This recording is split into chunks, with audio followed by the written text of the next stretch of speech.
C'est bon, hein. C'est toujours bon. C'est quoi? C'est une feuille d'épinard. Faut toujours goûter. J'aime bien les feuilles du dessous, les plus rondes, là, celles qui sont toutes neuves. On a un petit goût de noisette. Connaissez-vous l'odeur d'un sol non labouré? Le goût du pain issu d'une semence paysanne? Savez-vous que le maraîchage bio-intensif peut produire à surface équivalente 5 fois plus qu'une exploitation conventionnelle? Ou bien encore que la mer aussi est cultivable? Je suis Alice Roy et chaque mois, je vous emmène à la rencontre de ces agricultrices et agriculteurs qui repensent leurs pratiques pour remettre de la vie dans les sols et ouvrir la voie à une agriculture nourricière et régénératrice. Des reportages en immersion, partout en France, enrichis par le regard de chercheurs pour comprendre et penser une autre agriculture. Une autre agriculture. Un podcast Château Cheval Blanc. Hop. Non, ça va arroser là. Tu vas te faire mouiller. Recule un peu. Que ce soit bien humide avant de planter, et ben un petit arrosage s'impose. Épisode 3. Micro-ferme pour maxi rendement. Alors ici, sur cette ferme, on est associé avec mon mari, Romain. Avec Solène Chartier, maraîchère en méthode bio-intensive à la ferme des Essarts. Ici, on pratique le maraîchage en méthode bio-intensive. Il y en a qui appellent ça la méthode Fortier, mais ça, c'est que les Français. Partout dans le monde, dit méthode bio-intensive. Ouais, on l'appelle bio-intensif parce que ça vient de l'anglais, le biologically intensive. Et Jean-Martin Fortier, jardinier, maraîcher, enseignant et écrivain québécois. Sur 1 hectare, on produit l'équivalent de 5 hectares de légumes. Direction Andillac, dans le Tarn. C'est situé entre Toulouse et Albi et c'est un petit village qui domine les vignobles de la région. Et c'est ici que Solène Chartier et son mari se sont installés après avoir été restaurateurs à Marseille. En 2021, ils ont fait l'acquisition d'un grand corps de ferme et d'une 15aine d'hectares de terre qu'ils ont en fermage. Mais ici, ce n'est pas de vignes dont nous allons parler. Solène développe une activité qui est vieille comme le monde et en même temps extrêmement novatrice. C'est du maraîchage en méthode bio-intensive. C'est une technique qui est inspirée des maraîchers franciliens du 19e siècle et qui a pour objectif de maximiser le rendement d'une petite surface cultivée avec le souci de conserver, voire d'améliorer la qualité des sols. Et en France, ce sont déjà plus de 300 fermes qui se sont lancées dans cette aventure. Ça sent bon? Ouais, vous arrivez dans la... Là, ça pue le chou, hein.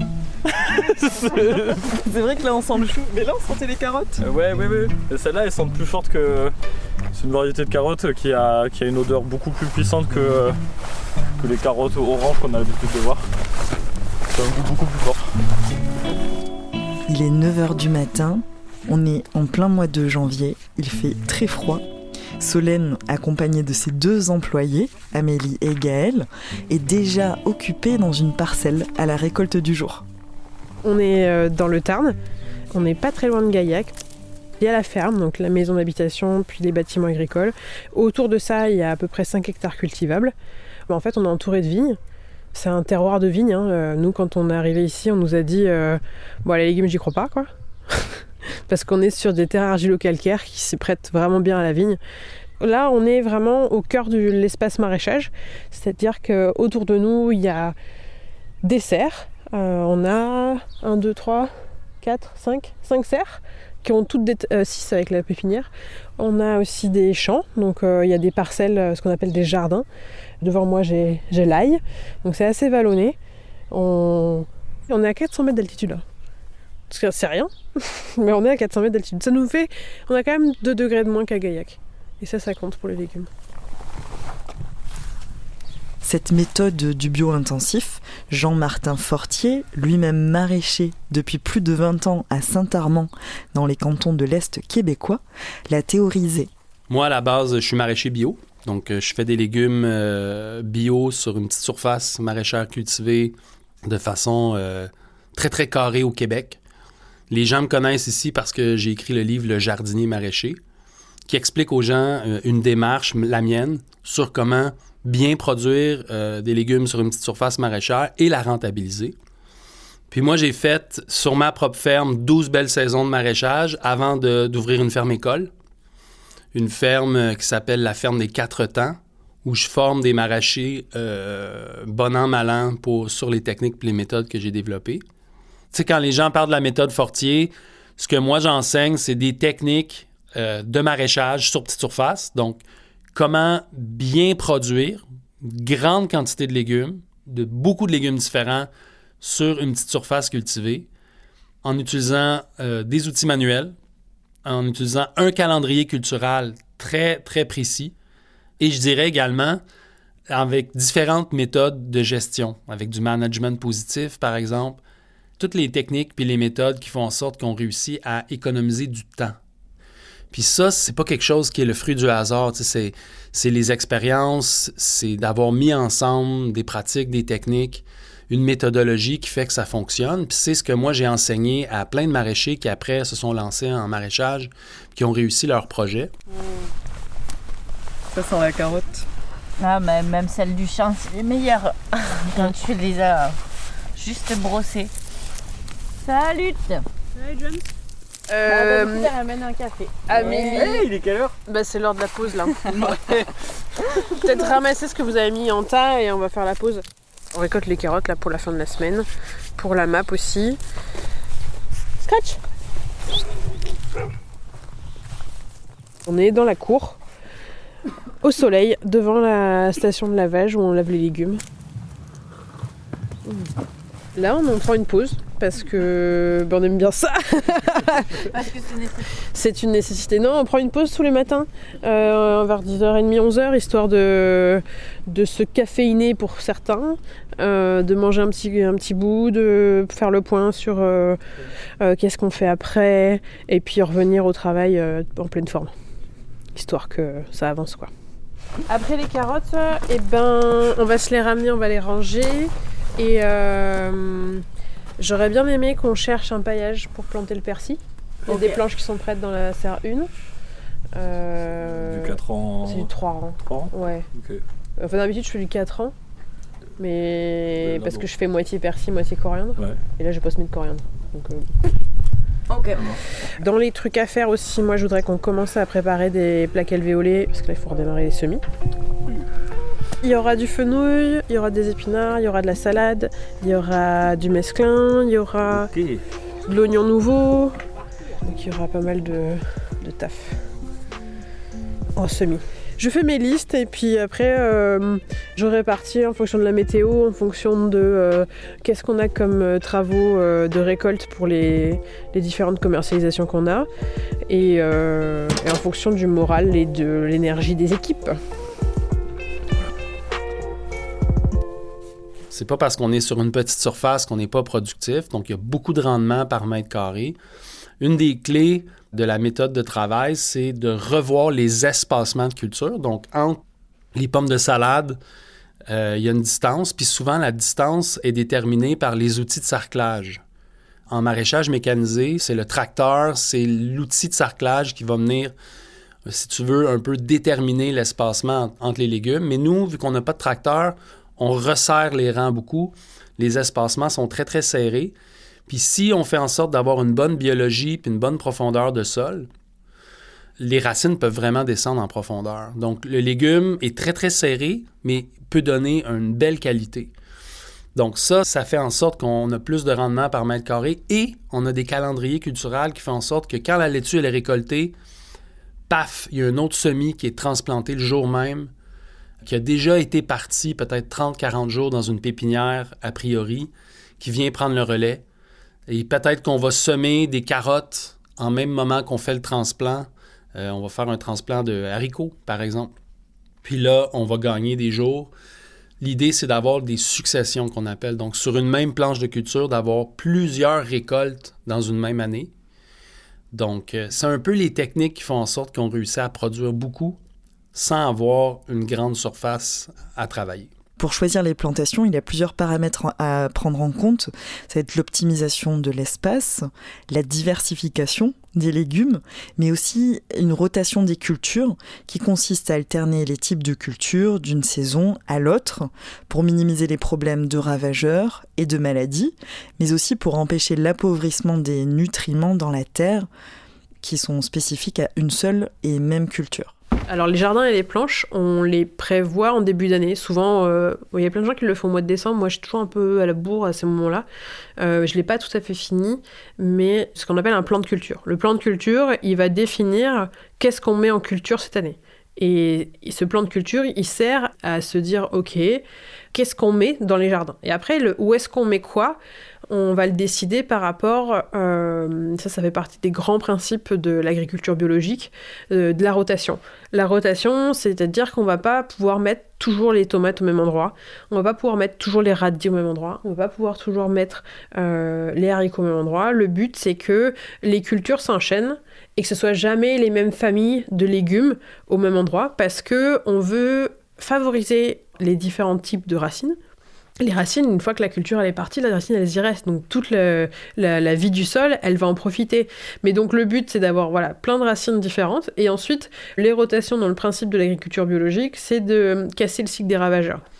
Et donc dans le choix, comment on plante quoi et où et comment, on se dit moi cette année je veux planter tant de planches de haricots. Alors je les arrose, est-ce que je les arrose au goutte à goutte, est-ce que je les arrose à l'aspersion, attends, mais si je mets les oignons à côté, les oignons, moi au mois d'août, il faut que je les récolte, donc en fait il faut pas qu'ils soient mouillés, il faut qu'ils sèchent, donc je vais pas mettre mes haricots à côté parce que les haricots, j'ai besoin de les arroser jusqu'au bout. Donc il y a toutes ces choses à prendre en compte pour se dire qu'est-ce que je mets où. Alors là, on est dans ma première serre, c'est la toute première serre qu'on a montée. C'est une serre où il y a ce qu'on appelle 8 planches de culture. Elle fait 30 mètres de long, 9 mètres 30 de large. Et nous, on a des petites planches qui font 75 cm de large et on a 40 cm de passe-pied. Et en fait, là, actuellement, on a des cultures qui sont en fin de récolte. C'est-à-dire que là, on a peut-être encore 2 récoltes sur le fenouil, une belle récolte sur les salades, les carottes primeurs qui vont arriver fin avril, début mai, et on a des salades qu'on vient de planter et des planches qui sont nues, qui vont être plantées là dans les prochaines semaines. C'est juste pour que tu comprennes, une planche, c'est ça. Toi, tu le vois. Ça, c'est une planche. La planche, c'est ce sur quoi on est en train de travailler. Une planche de culture, Une planche de culture. Là, tu la vois bien en fait à gauche. Tu vois, il y a deux passe-pieds. Hop, et ça, c'est une planche de culture. C'est normalement, on essaye de pas trop marcher dessus. Ah bah super. Mais non, mais c'est pas grave, on marche un peu dessus quand même. Là, j'ai bien tassé, c'est bon. Oui, c'est quelque chose qui est standardisé en fonction des fermes. Chaque ferme va avoir son type de planche. Là, c'est du 80 cm de large sur 30 mètres de long et avec des passe-pieds de 35 cm. On utilise une unité de culture, si on peut dire ça. C'est-à-dire que nos parcelles, donc nos champs, ils sont divisés en jardins, qui eux sont divisés en planches. Chaque jardin, un jardin, c'est un espace où on va pouvoir arroser. Donc nous, c'est dicté par la largeur de notre arrosage. Notre arrosage arrose sur 10 mètres de large. Donc sur 10 mètres de large, on met des planche de culture. Une planche de culture, c'est un espace cultivé, c'est-à-dire c'est au même titre qu'un carré potager, vous voyez ces 4 planches dans lesquelles on met de la terre et on cultive, là c'est la même chose, sauf qu'elle fait 75 cm de large et 30 mètres de long. On met pas de planche autour, mais c'est cet espace-là, et entre ces espaces de 75 cm, donc comme des petits, nous on fait des buttes en fait, on fait des petites buttes, et entre les buttes, on a ce qu'on appelle des passe-pieds, c'est des espaces où on vient marcher, quand on va biner, quand on va désherber, on va marcher dessus. Quand on vient récolter, on est sur le passe-pied, on met les caisses sur le passe-pied et on essaye le moins possible de marcher sur les planches de culture. Il faut être bien préparé, il faut savoir comment travailler. Puis malheureusement, il y a eu une perte de transmission pendant plusieurs années. Puis quand l'agriculture, en maraîchage, je parle, assez mécanisée, même en agriculture biologique, la plupart des fermes étaient dans un modèle mécanisé, semi-mécanisé, puis on a oublié qu'il y avait une forme de maraîchage qui pouvait se faire sans mécanisation, puis une forme de maraîchage qui est C'est très français, là. C'est le maraîcher du 19e siècle en ceinture de Paris. C'est le maraîcher le plus productif peut-être de l'histoire. Donc, moi, je m'inspire beaucoup de ces techniques-là. Je les remets un peu au goût du jour, si on veut. Mais encore aujourd'hui, ça fonctionne, mais il faut l'apprendre. Quand je plante quelque chose, je plante une planche entière. C'est vraiment une unité. Quand je plante des fenouilles, ce sera sur les 30 mètres. Et ça me permet en fait de toujours savoir si je plante en un rang, toujours c'est au milieu des 75 cm. Enfin, ça permet d'avoir quelque chose d'optimal et de prévoir en fait tous mes semis de l'année facilement. Je sais que mes salades sur 30 mètres, j'en ai une tous les 30 cm, j'ai 3 rangs, ça veut dire que 30 mètres, une tous les 30 cm, il y en a 100 par rang, et à 3 rangs, il y a 300 salades par planche. Et ça, je le sais déjà. Et en fait, ça me permet d'avoir des choses très faciles, des repères, pour que le travail soit plus facile. Quand je dis à mes employés, ou quand je le dis à moi-même, ah tiens, il faut que je sème des fenouilles, c'est la même densité que la salade, allez, hop, je sème 300 fenouilles. La matinée est déjà bien avancée, Gaëlle et Amélie ont changé de parcelle et récoltent maintenant les carottes dites de conservation. C'est-à-dire qu'elles peuvent être conservées sur de longues périodes avant d'être consommées. Et ici, les légumes sont cultivés dans la terre argilo-calcaire très compacte de la ferme. Là, on récolte toutes les carottes De conservation, de conservation parce que là, elles prennent un peu de temps parce qu'on a un sol très très argileux.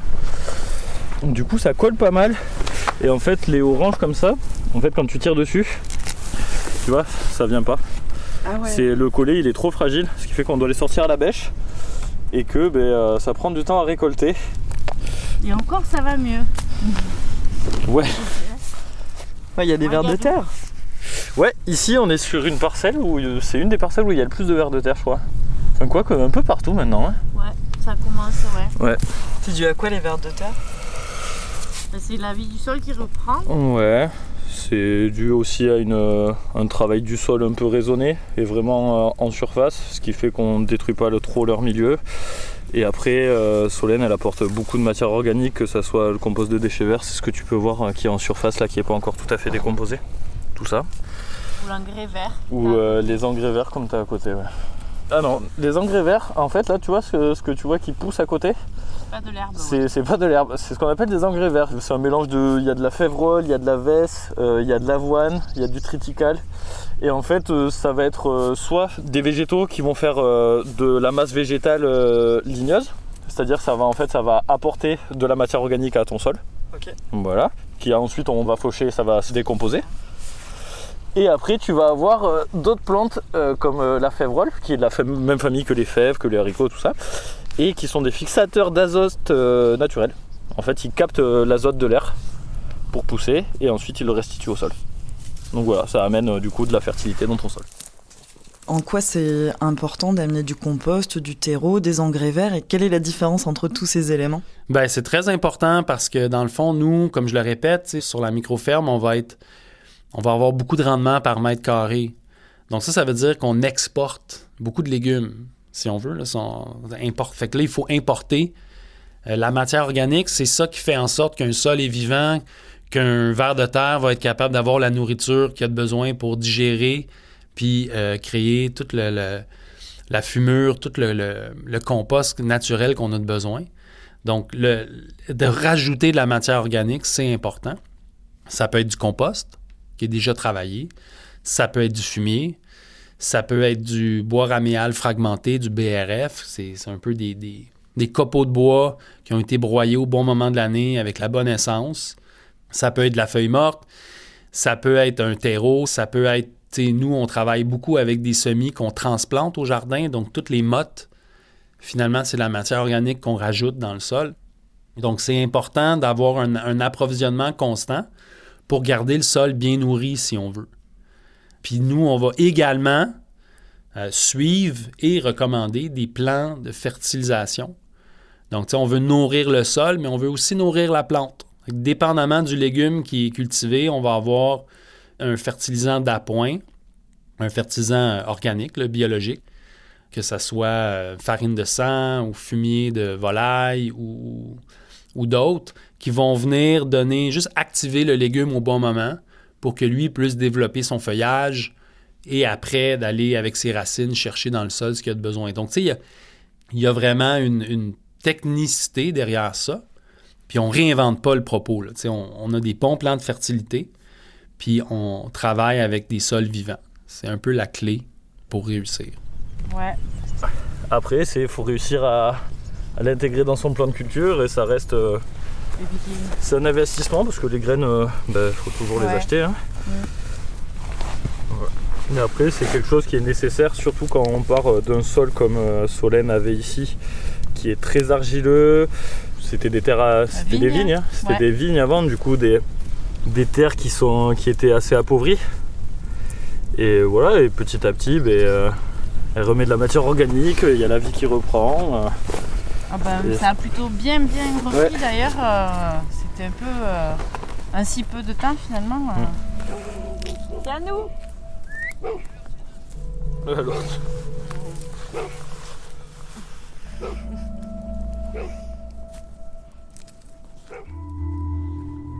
C'est des sols qui n'ont pas beaucoup de matière organique et du coup qui ont tendance à s'affaisser et à pas garder cette belle structure que donne le travail du sol. Là, c'est des choses qu'on remet de la vie dans le sol au fur et à mesure. Et on voit vraiment la différence entre quand on a acheté en 2020 et maintenant. Il n'y avait rien avant. Vraiment, il envoyait que des taupins. Alors les taupins, je ne sais pas si ça vous en parle, c'est ce qui font les petits yeux dans les patates. Là. Il y avait ça, il y avait des cailloux et il y avait très très peu de vue dans le sol. Et là, maintenant qu'on a rajouté du fumier, rajouté du compost, qu'on a fait ce travail préliminaire de se dire « Ok, on va aérer tout ça », on commence à revoir de la vie. Et donc, du coup, comme on la voit, cette vie, on ne veut pas la détruire. Donc, on travaille très superficiellement. Je pense qu'avec les outils qu'on utilise actuellement, on est à 10 cm max et la plupart du temps, on travaille sur les 5 premiers centimètres. En quoi c'est important de ne pas travailler le sol? Parce que toute la méthode d'avoir cette... je racontais comment il y a beaucoup de rendement par mètre carré. C'est très dépendant de la qualité des sols, de la fertilité des sols. Puis ça, c'est très dépendant de comment le sol est vivant. Donc, un sol qui a été bien ameublé, qui n'est pas travaillé ou peu travaillé, peut-être avec une grelinette juste pour l'oxygéner un peu puis pour assurer qu'il est meuble. Et c'est quoi une grelinette? La grelinette, c'est ça, j'oublie toujours, les gens ne savent pas nécessairement. La grelinette, c'est une grande fourche en forme de U, puis ça sert à ameublir le sol, sans le retourner. Ça fait des sols qui sont performants au niveau qui sont très vivants. Donc, on est capable de planter, on est capable de sortir 2, 3, 4, 5, 6 différentes successions par planche par année. Même en maraîchage biologique, on va avoir peut-être 2 semis par année par surface cultivée, puis on va être sur 5 fois plus grand. Il faut pour semer. J'ai mis les semences. Dans l'une de ces 6 serres, Solène a installé sa pépinière. C'est ici qu'elle pratique des semis. Le semis, c'est une opération de mise en terre des graines pour déclencher la germination et donc créer le plant. On est dans la pépinière. La pépinière, c'est une petite serre qui fait 8 mètres de long par 20 mètres de large. C'est une grosse pépinière. La plupart des maraîchers ont des pépinières plus petites. Là, ça fait 160 mètres carrés. C'est très confortable. C'est une serre dans laquelle il y a une bâche au sol. Donc du coup, on est sur de la bâche tissée. Et puis, on voit des tables avec les semis, avec des ventilateurs, avec tout un tas d'attirails pour pouvoir semer, planter. Voilà. Il faut que je prenne le matériel, donc le terreau et tout ce qu'il faut pour semer. J'ai mis les semences sur la golfette déjà. Et qu'est-ce qui va nous manquer? La vermiculite. 2, 3. On va installer tout ça sur notre magnifique table de semis bien rangée. Et voilà, après c'est une pépinière avec des tables où on va poser les semis pour les faire pousser. On a une chambre de germination et après plein de petits matériels qu'on retrouve dans des pépinières. Alors comme semis, on va avoir de la coriandre, qu'est-ce qu'on a d'autre, des épinards, on va faire beaucoup de choses aujourd'hui. Épinards encore, qu'est-ce qu'on a d'autre? Des navets, des choux raves, je crois qu'on va faire des choux pak choy aussi. Enfin, on va planter tout ce dont on va avoir besoin pour le printemps, pour le mois de mai, dans ces eaux-là. Pendant que Gaël ouvre les sacs de terreau, je vais commencer à noter, aujourd'hui je vais semer X graines de fenouil, X graines de navet, X graines de... voilà. Trop sec ? Non, c'est juste ça fait du bloc. Ok. Vous utilisez les termes de plan de culture, de stratégie. Finalement, c'est un peu le champ lexical de start-upers, de gens qui se lancent dans une entreprise. Ben oui, puis ça c'est important que les gens le comprennent parce que ce qu'on entend, c'est que le maraîcher ou l'agriculture ou l'agriculteur, c'est un métier pas facile. C'est vrai. Il faut être bien préparé, mais le courage, c'est pas suffisant pour réussir son projet de ferme. Il faut être bien formé, il faut suivre des bonnes méthodes, il faut être efficace dans son geste. Il faut savoir aussi comment régler les problèmes avec les insectes nuisibles. C'est trop facile de dire, oui, nous, on fait de la permaculture, puis il n'y a pas de problème d'insectes. Mais ça, c'est pas la réalité. La réalité, c'est qu'on va planter des trucs, puis il va y avoir des ravageurs qui vont apparaître. Donc, c'est quoi les stratégies pour les contrer? Nous, par exemple, on va travailler beaucoup avec des filets anti-insectes. Donc, certaines cultures vont être abriées, comme nous, on dit au Québec. Ils vont être abriés par des filets, des moustiquaires, qui vont faire en sorte que les insectes ne peuvent pas les atteindre. Ou certaines cultures vont être abriées par un filet à certaines périodes. Donc, on a un calendrier culturel qui nous dit, pour chaque légume qu'on fait pousser, puis on en fait pousser entre 40 et 50, donc c'est beaucoup, quelle période est susceptible d'être ravagée par un insecte. Puis là, on a des stratégies pour tout ça. Fait que, tu sais, c'est pas très aléatoire, là. C'est très calculé. Il y a un vrai savoir-faire derrière ça.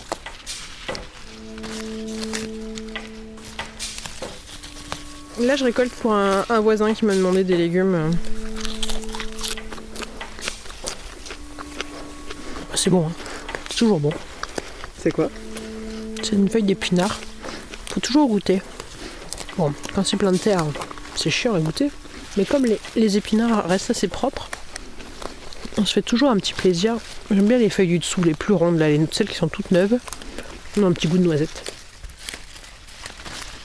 À l'année, je pense qu'on n'est pas loin des 30 à 40 tonnes de légumes produites, en sachant qu'il y a des choses qui pèsent rien. Une salade, ça pèse pas grand-chose. Par contre, des carottes ou des choux, ça pèse tout de suite plus, quoi. Voilà, à peu près. Après, en termes de rentabilité, moi, de ce que j'avais calculé, je pense que ce chiffre sera à revoir, mais en serre, on n'était pas loin des 20 € du mètre carré, en plein champ, 7 € du mètre carré. Les gens qui sont pas en bio-intensif, souvent, en plein champ, on n'est pas loin du 5 €, 5-6 € du mètre carré. Et ça s'explique parce que quand on travaille notamment avec un tracteur, souvent la surface elle est plus importante, donc évidemment le revenu au mètre carré est moindre, mais après ils ont des économies d'échelle que moi je n'ai pas, hein, parce qu'évidemment quand on prend un tracteur on va plus vite et c'est moins pénible.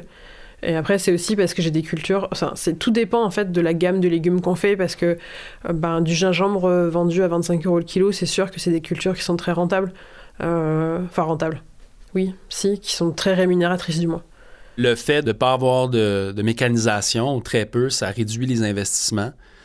Le fait de ne pas avoir à compter sur une main-d'œuvre qui est trop grande aussi, parce que ça, c'est un des enjeux, surtout ici en France, c'est de rentabiliser une ferme, si on veut. Donc, tu sais, nous, la stratégie, c'est de garder la main-d'œuvre au minimum. Donc, la plupart du travail va être fait par le maraîcher, la maraîchère, avec 1, 2 ou 3 autres personnes qui sont saisonniers pour l'accompagner avec les récoltes, etc. Donc, c'est vraiment des projets à taille humaine, mais la gestion aussi, elle est à taille humaine. Tu sais, c'est des opérations qui sont, somme toute, pas si compliquées à administrer, ce qui est aussi important à dire. Je sais que j'ai 300 salades sur une planche, donc si je vends 1,30 € la salade, ça me fait... 1,30 fois 300. Voilà. 390, je crois, ça doit faire ça.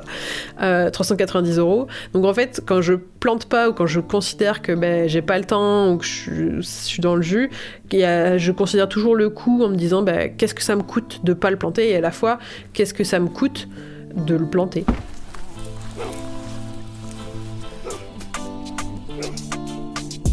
En l'espace de 2 ans, la production de Solène atteint les 30 tonnes de légumes par an et permet de nourrir aujourd'hui plus de 200 familles toutes les semaines. C'est un travail mené avec l'aide de son mari et de Gaël et Amélie, les 2 employés de la ferme qui leur prêtent main forte. Au programme de l'hiver, semis, récolte et préparation des terres avant l'été, parce que dans quelques mois, la saison forte va battre son plein avec l'arrivée des légumes estivaux. Au-delà des quelques 300 fermes en maraîchage bio-intensif qui sont déjà installées en France, le projet Cultive, porté par Baptiste Saunier et Vanessa Correa, vise à faciliter l'installation de 300 fermes supplémentaires d'ici 2031. Outre-Atlantique, Jean-Martin Fortier a ouvert un centre de formation et continue à enseigner sa pratique à de futurs maraîchers. Une autre agriculture, un podcast Château Cheval Blanc. Écriture et tournage, Alice Roy. Réalisation, Clément Nouguier. Musique originale, Samuel Hirsch. Mixage, Loïc Frapsos. Direction artistique, Camille Juzo. Direction de production, Chloé Tavissian. Le mois prochain, je vous emmène à Saint-Rémy-de-Provence, dans les Bouches-du-Rhône. À la rencontre d'Henri de Pazis, paysan, meunier, boulanger au fournil Terre et Blé. Si dans une étape, la tension fait défaut, le pain en souffrira. Et d'Isabelle Goldringer, directrice de recherche à l'INRAE, pour parler du choix du blé et de la sélection des semences paysannes. Il est parfumé, il est croustillant et il est très agréable à la mâche.